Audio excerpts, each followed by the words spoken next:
The first book in my elementary science series is called Science in the Beginning, and it's about what happened in the beginning.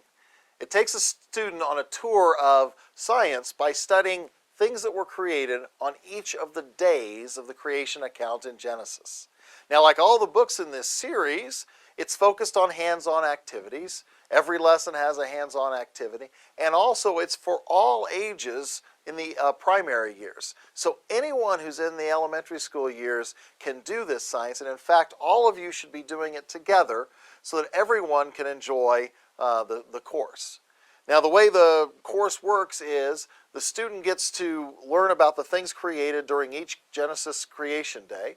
So it starts off, for example, with day 1, where God created light.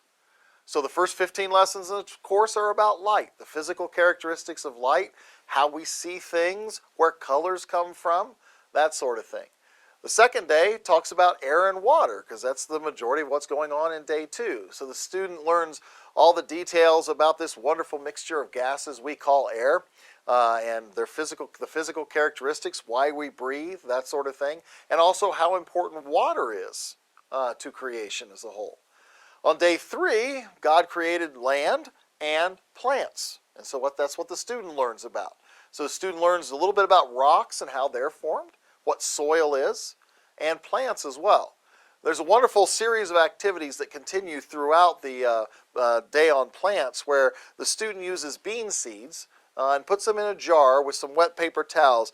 And he puts the bean seeds in between the towels and the jar, the sides of the jar, so the student can actually look at the bean seeds through the glass of the jar.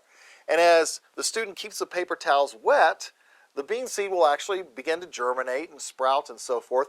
And so the student can see every step of the germination process. So the student really learns what's happening underground as seeds germinate and form plants. If the student continues on to the challenge lessons, the student transplants that plant into some soil and does some more with the bean plant.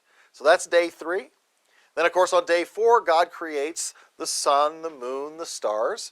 And so the student learns about astronomy, learns about stars and planets and the characteristics of the sun, how the sun provides the earth with its energy and so forth.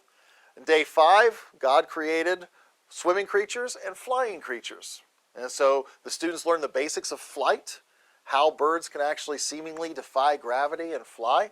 And the student learns about swimming creatures and how they swim, how they reduce water drag and things like that. Then the 6th day, of course, God creates the land animals. And so the students learn about land animals and the different ways land animals move.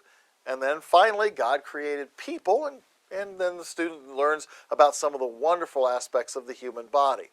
So by the time the student's done with this entire course, all of your elementary students together have learned a broad overview of science. A little bit of physics, a little bit of chemistry, a little bit of weather, a little bit of plants, and a little bit of animals. So the student has a really good overview of what we're studying scientifically.